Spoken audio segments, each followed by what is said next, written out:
when France made the World Cup, a politician from France branded the name unworthy because there were so many non-whites on the team. And also in January 25th, 2005, the French League held a game for anti-racism, and on one team they were all white, and on the other they were all black, and the move backfired and the crowd started chanting, "Come on, the whites," and started monkey chants. And fans pelted a Nigerian player in France with bananas and laughed at him. Many incidents have occurred like this all throughout Europe. And in Spain, a Cameroon goalie named Carlos Kameni plays for a Spanish club named Espanyol, which is one of the best teams in the world right now. And his home crowd starts chanting racist slurs towards him and throws bananas at him.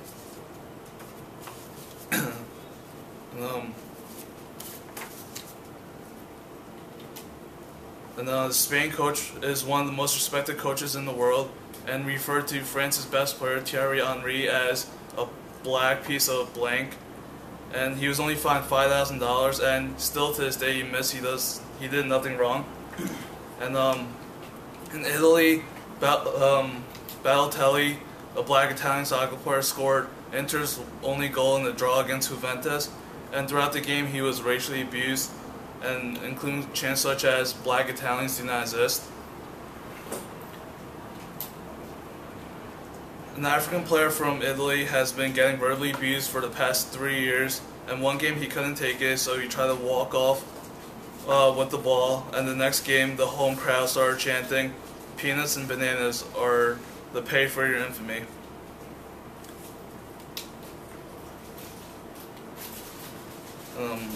Italian fans racially taunt their own players, and once a black sub came in and the crowd started chanting, "We don't want the Negro."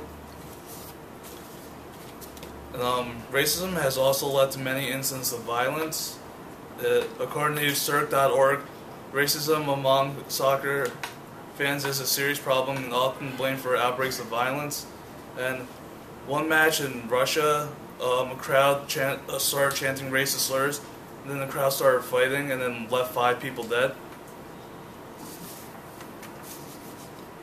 And it's also a bad influence on little kids, and the little kids watch all these incidents and think it's okay for them to do it because they're role models. And not only in professional sports racism occurs, but it happens in college, high school, and middle school. I remember when I was in middle school, we were playing for a league championship game, me and a town called Glen Rock, and there was a scuffle in the middle of the field, and it was my black friend against one of the opposing players. And as we all went to go break it up, the opposing player called my friend the N-word, and both players got suspended that game. And then later we found out the opposing player only got suspended 1 game for calling my friend the N-word.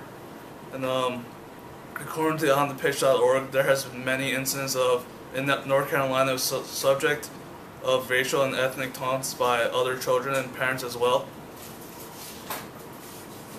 And what's being done to prevent racism in soccer? And the penalty for racist remark for a player or coach is 3-point reduction to the team's final points in the standing, and probably a fine and suspension. In Italy, a crowd can get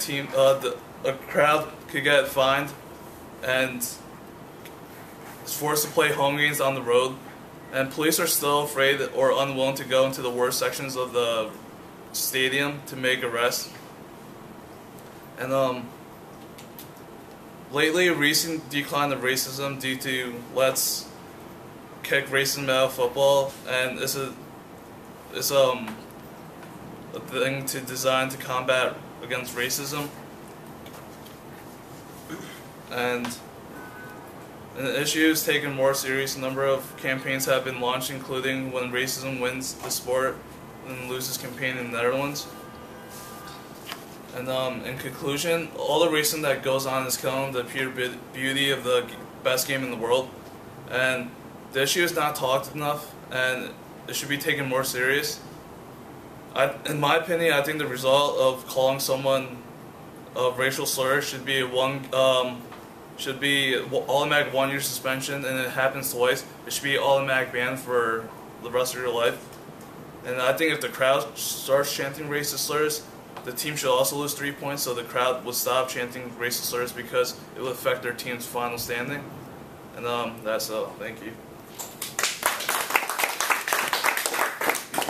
Good, thank you. We'll call that 6 minutes because we had a break there. All right. Thank you, Dan. Thank you. Dan, that was, I think, one of the better job that you did this semester. Much more you were talking to us, but still your eyes are down on the cards. And you'll see it in the video. Please take a look at